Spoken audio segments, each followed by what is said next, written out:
성경 공독 잠언 31장 1절에서 9절까지입니다.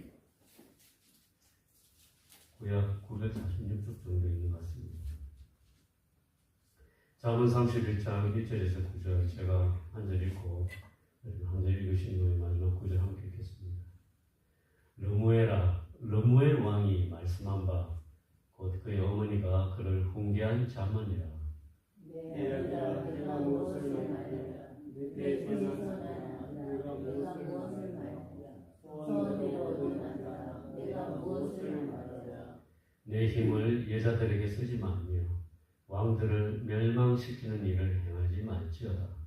르무엘아 포도주를 마시는 것이 왕들에게 마땅하지 아니하고 왕들에게 마땅하지 아니하며 독주를 찾는 것이 주권자들에게 마땅하지 않도다. 술을 마시다가 법을 잊어버리고 모든 공고한 자들의 송사를 굽게 할까 두려우니라. 독주는 주께 자에게 포도주는 마음에 조심하는 자에게 주지어다. 그는 마시고 자기의 빈궁한 것을 잊어버리겠고 다시 자기의 고통을 기억하지 아니하리라. 너는 말 못하는 자와 모든 독한 자의 송사를 위하여 구슬려 주시다. 함께 읽겠습니다. 너는 입을 열어 공의로 재판하며 공고한 자와 궁핍한 자를 신원할지니라. 아멘. 오늘 이렇게 자리에 오신 성도님들에게 하나님의 은혜가 함께 하시길 축복드립니다.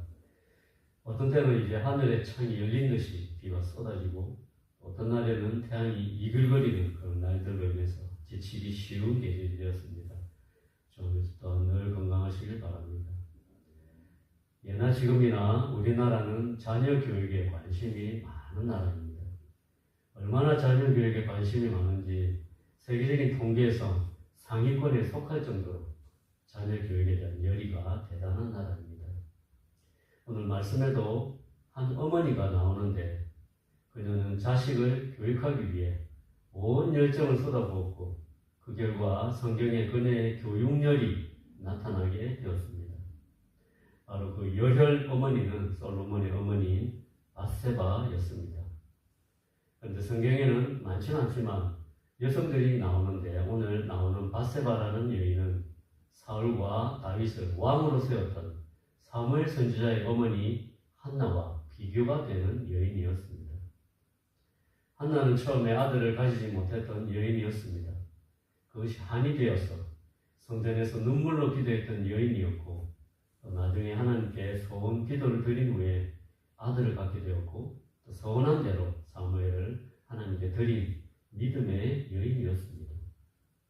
그리고 솔로몬의 어머니였던 밧세바도 한나처럼 하나님께 소원 기도를 올리고 하나님께 아들을 얻었던 여인이었습니다.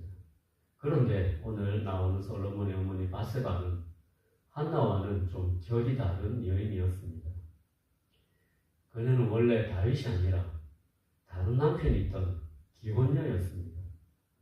그녀의 원래 남편은 우리아라는 이름을 가진 다윗의 충실한 군인이었습니다. 그는 전쟁터에서 목숨을 걸고 이스라엘과 다윗을 위해 싸운 용사였습니다. 그런데 어느 날 이스라엘이 전쟁을 하고 있던 날에 다윗은 전쟁에 참가하지 않고 늦잠을 자고 있다가 늦지막이 일어나 옥상에서 산책하다가 우연히 다른 집 옥상에서 목욕을 하는 이 밧세바에게 욕정을 느껴서 그녀를 불러 동침을 하게 됩니다. 그 후에 밧세바가 임신한 사실을 알게 되고 부랴부랴 전쟁터에 있던 그녀의 남편인 우리아를 불러서 자기 집으로 돌아가게 해서 마치 우리아의 자식처럼 꾸미려고 했습니다. 그러나 그의 뜻과는 다르게 우리아가 충성스럽게도 그때 전쟁터에서 목숨을 걸고 싸우고 있는 동료 용사들을 생각하면서 의리를 지키기 위해 극구 집에 돌아가지 않자 다윗은 나중에 군대 장관 요압을 시켜서 전쟁터 맨 앞으로 우리아를 나가게 한 후에 적군에게 죽도록 계략을 짜서 결국에는 성공하게 됩니다. 우리아가 전쟁에서 전사하자 다윗 왕은 우리아의 아내였던 밧세바를 정식으로 자기 아내로 맞이해서 결혼하게 됩니다. 이 막장 드라마죠. 이런 막장 드라마가 또 있겠습니까? 다윗과 밧세바는 자기들의 간음이 아무도 모르게 묻힐 줄 알고 자식을 낳고 살았지만 하나님은 그냥 넘어가지 않으셨습니다. 약 1년 후에 하나님께서는 나단 선지자를 통해서 다윗의 죄를 지적하셨고 또 그를 심판하시기 위해서 다윗과의 간음으로 난 아이가 죽게 될 것이라고 예언하셨고 또 하나님의 심판으로 아이는 병들어서 일주일 만에 죽게 됩니다. 그 이름 없이 죽은 아이가 바로 솔로몬의 형이었습니다. 솔로몬의 형이었던 바세바의 첫 아들은 그렇게 바세바에게 큰 슬픔을 남기고 세상을 떠났습니다. 첫 자식을 잃은 바세바는 어떤 마음이었을까요? 바세바는 아마 첫 아들이 죽은 것이 자기 죄 때문이라고 생각했을 겁니다. 그래서 그녀는 철저하게 자신의 죄를 회개하며 하나님께 부르짖었을 겁니다. 그리고 간절한 기도로 서원을 올리며 하나님께서 자신에게 다른 아들을 주시면 이제는 하나님의 뜻을 따라서 아들을 하나님께 바치겠다고 서원 기도를 올렸을 겁니다. 이렇게 한 이유는 그 당시 서원 기도로 아들을 얻었던 사무엘의 어머니 한나 이야기를 그녀가 알고 있었기 때문이라고 생각합니다. 그래서 바세바는 한나처럼 기도하고 하나님께 서원을 올렸습니다. 그렇게 해서 낳은 아들이 오늘 본문의 솔로몬 왕이었던 것입니다. 그런데 오늘 본문을 보시면 바세바가 자기 아들을 향해서 르무엘이라고 부르는 것을 볼 수 있습니다. 이 르무엘의 뜻은 하나님께 속한 자, 하나님을 위하는 자라는 뜻입니다. 아마 바세바가 솔로몬이라는 정식 이름 대신에 집에서 불렀던 이름이 르무엘이라고 생각합니다. 왜냐하면 솔로몬은 그녀가 한나처럼 하나님께 서원기도를 올리고 낳은 자식이었기 때문에 그녀는 자기 아들을 특별하게 부르고 싶었을 것이고 자기가 하나님께 서원한 사실을 그 이름을 부르며 늘 기억하길 바랐기 때문이라고 생각합니다. 이름을 부를 때마다 이 자식은 다른 아이다. 첫 아들하고 다르다 하는 것을 늘 자기가 기억하고 싶었을 겁니다. 첫째 아들을 자기의 간음죄로 인해서 하나님의 심판을 받아 잃었던 여인이 얼마나 간절하게 하나님께 부르짖으며 또 회개하며 자기를 정죄했을지 상상이 가지 않습니다. 그런 철저한 회개 속에서 결심하고 하나님께 서원기도를 올리고 얻은 둘째 아들이 솔로몬이었기 때문에 바세바는 오늘 본문에서 내 아들아, 내가 낳은 아들아, 서원대로 얻은 아들아, 내가 무엇을 말하랴 라고 말하면서 사랑하는 아들을 위해 간절한 교훈의 말을 시작했다고 생각합니다. 그래서 오늘 아침에 그녀가 하나님과의 약속을 받은 아들 솔로몬에게 준 교훈을 돌아보면서 은혜를 얻는 시간이 되길 주님의 이름으로 축복합니다. 먼저 솔로몬의 어머니였던 바세바가 그의 아들에게 주었던 첫 번째 교훈을 살펴보겠습니다. 그 첫 번째 교훈은 솔로몬 왕이 참으로 특별하게 태어난 자라는 것을 솔로몬 왕이 스스로 알라는 것이었습니다. 솔로몬은 사무엘처럼 하나님께 간절히 기도하고 서원하여 낳은 아들이었습니다. 솔로몬은 그냥 낳은 아들이 아니라 하나님께 기도해서 기도 응답으로 낳은 약속의 아들이었습니다. 말 그대로 특별한 아들이었습니다. 하나님께서도 선지자 나단을 보내서 솔로몬을 여호와께 사랑받는 자라는 뜻의 여디디야라고 부르시면서 특별히 사랑하셨던 것을 보면 참으로 솔로몬은 특별한 존재였던 것이 분명합니다. 솔로몬은 그녀가 죄로 인해 낳은 자식이 아니라 자신의 간음죄를 철저하게 회개하고 하나님께 회개의 기도를 드린 후에 이제는 하나님의 선한 뜻을 따라서 하나님께 드리기로 하고 낳은 자식이었기 때문에 그녀는 솔로몬의 이름을 특별하게 르무엘이라고 불렀습니다. 그리고 이 사실을 자식인 솔로몬이 그의 이름이 불릴 때마다 스스로 자각하고 살기를 바랐습니다. 이처럼 우리 그리스도인도 특별한 존재임을 스스로 자각하며 살아가야 합니다. 우리 그리스도인은 우연히 이 세상에 태어난 자들이 아닙니다. 비록 육신은 처음에 죄 가운데 태어났지만 그리스도의 고귀한 피로 죄의 씻음을 받고 영적으로 다시 태어난 존재가 그리스도인입니다. 로마서 8장 29절 30절을 보시면 우리 그리스도인을 하나님이 미리 아신 자들이라고 부르셨고 또한 그 아들의 형상을 본받게 하기 위하여 미리 정하신 그들이라고 말씀하셨습니다. 그리고 에베소서 1장 4절에도 창세전에 그리스도 안에서 우리를 택하셨다고 말씀하셨습니다. 그렇기 때문에 베드로 사도는 베드로전서 2장 9절과 10절에서 우리 그리스도인을 향해서 이렇게 말씀하셨습니다. 그러나 너희는 택하신 족속이요 왕같은 제사장들이요 거룩한 나라요 그의 소유가 된 백성이니 이는 너희를 어두운 데서 불러내어 그의 기이한 빛에 들어가게 하시니의 아름다운 덕을 선포하게 하려 하십니다. 너희가 전에는 백성이 아니더니 이제는 하나님의 백성이요 전에는 긍휼을 얻지 못하였더니 이제는 긍휼을 얻은 자니라 라고 말씀하였습니다. 우리 그리스도인은 죄악 가운데 태어났던 바세바의 첫째 아들같이 죽을 운명이었지만 하나님의 특별한 은혜와 사랑을 받은 여디디야처럼 하나님과의 약속으로 태어난 르무엘처럼 하나님께 사랑받은 자이며 하나님께 속한 자이며 하나님을 위해 태어난 자입니다. 그래서 솔로몬의 어머니인 바세바가 솔로몬 왕이 첫 번째로 알기를 바랐던 것이 솔로몬 자신이 특별한 사람이라는 것을 스스로 늘 자각하며 살기를 바랐던 것처럼 우리 주님께서도 우리 그리스도인이 하나님으로부터 태어난 특별한 존재라는 사실을 항상 자각하며 살기를 바라신다고 믿습니다. 주 안에서 이렇게 바른 정체성을 가지고 살아가는 저 성도님들이 되시길 주님의 이름으로 축원합니다. 두 번째는 그런 특별하게 태어난 자라도 그의 삶에 장애물이 놓여 있다는 사실입니다. 솔로몬의 어머니는 이 사실을 솔로몬에게 알려주고 싶었을 겁니다. 그녀의 말을 한번 들어보겠습니다. 말씀을 보시면 그녀는 솔로몬이 여자에게 빠져 정력을 낭비하지 말라고 경계하였습니다. 왜 이런 말을 하였을까요? 바세바는 자기 자신이 정욕에 빠졌던 사람이었기 때문에 이런 말을 할 수 있었습니다.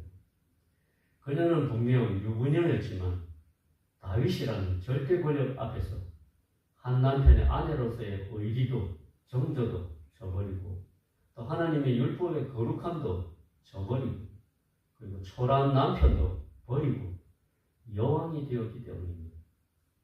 그녀는 정욕의 힘을 누구보다 잘 알고 있었습니다. 자기 아들도 분명 정욕에 약할 수 있다는 것을 잘 알았습니다. 자기처럼 자기 아들도 정욕이 약점이라는 것을 알았습니다.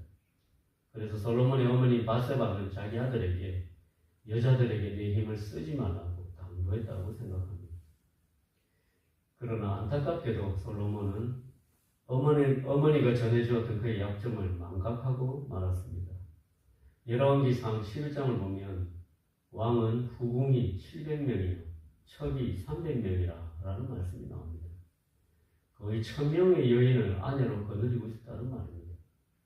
그런데 그들 대부분이 이스라엘 여자가 아니라 이방 여인이었다는 것이 더욱 치명적이었습니다. 열왕기상 11장 4절을 보면 솔로몬의 나이가 많을 때에 그의 여인들이 그의 마음을 돌려 다른 신들을 따르게 하였다고 기록하고 있습니다. 이처럼 솔로몬은 어머니의 간곡한 교훈이 있었는데도 불구하고 불순종하고 말았습니다. 다음으로 솔로몬의 어머니가 준 교훈은 왕들을 멸망시키는 일을 행하지 말라는 것이었습니다. 이 말에는 권력을 함부로 쓰고 권력을 이용해서 더 큰 권력을 얻으려고 하는 것을 경계하는 뜻이 들어있습니다. 그리고 다음으로 솔로몬의 어머니가 솔로몬에게 당부했던 교훈은 술이었습니다. 그녀는 솔로몬에게 술을 멀리하라고 당부했습니다.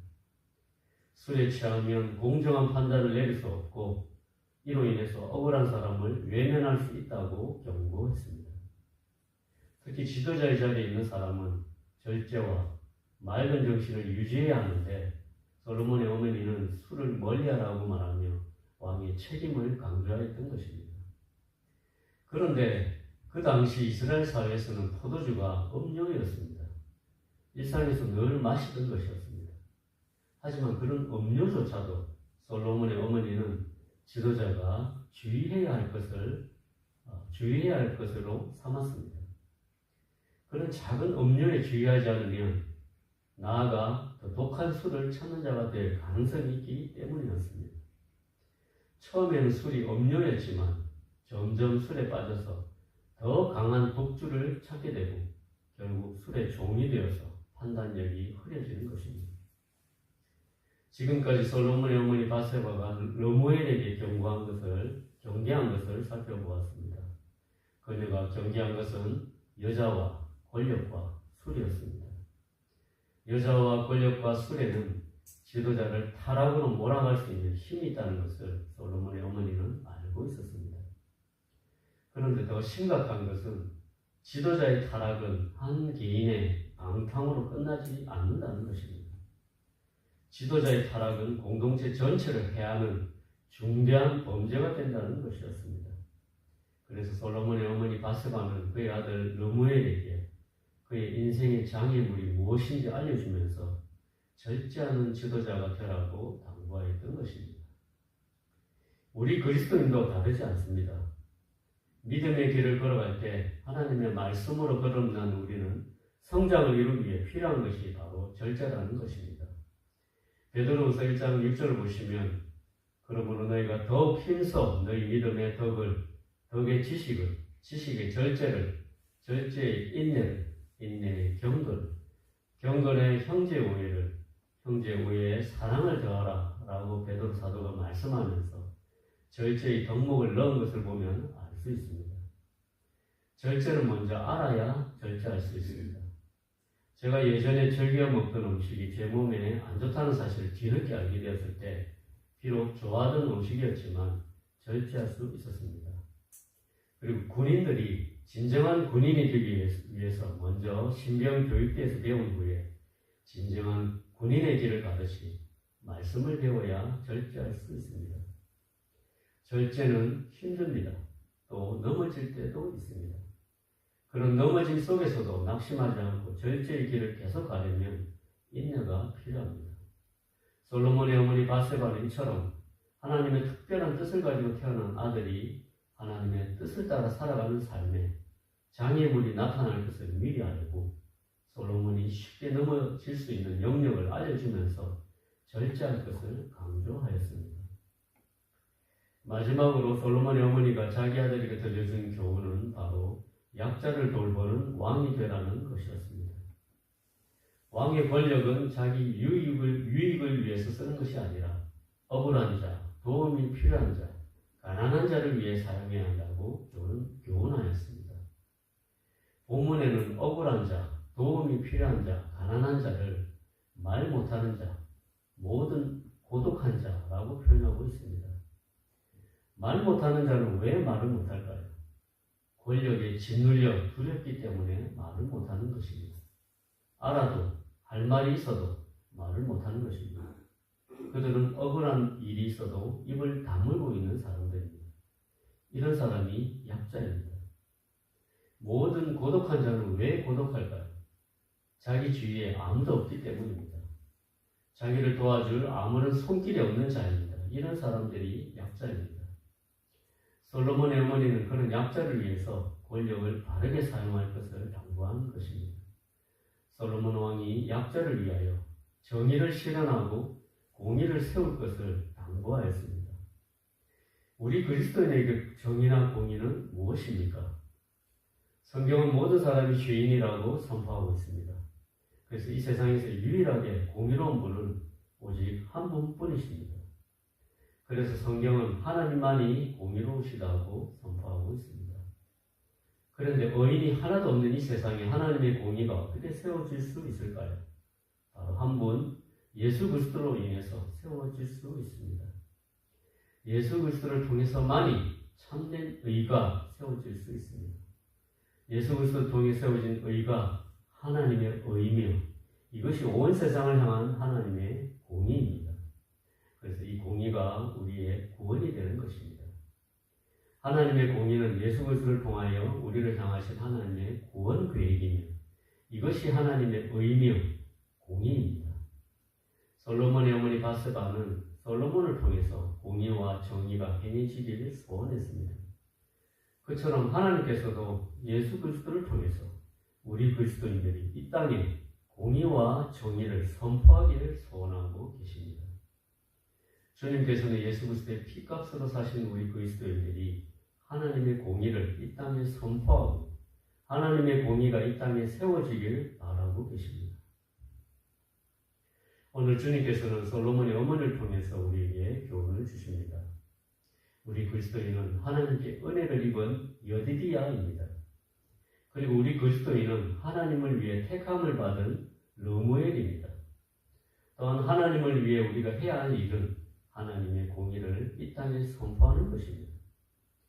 예수 그리스도를 통해서 모든 사람을 의롭게 하셔서 참된 공의를 이 땅에 세우시는 하나님의 구원 계획을 선포하는 것입니다. 그러나 그런 삶을 살아가려면 정욕이라는 장애물을 매일 넘어가야 합니다. 바울 사도가 갈라디아서 5장에서 고백했듯이 그리스도 예수의 사람들은 육체와 함께 그 정욕과 탐심을 십자가에 못 박아야 합니다.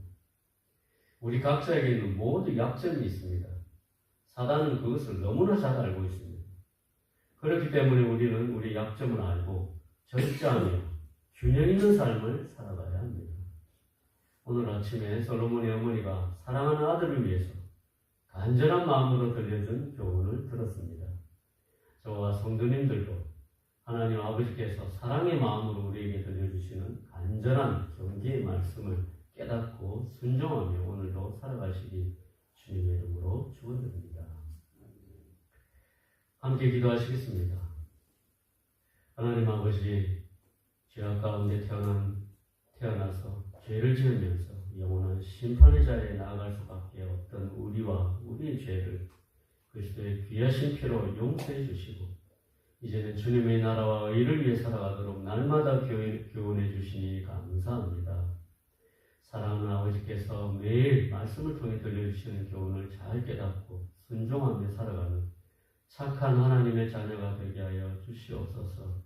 예수님의 귀하신 이름으로 기도드렸습니다. 아멘.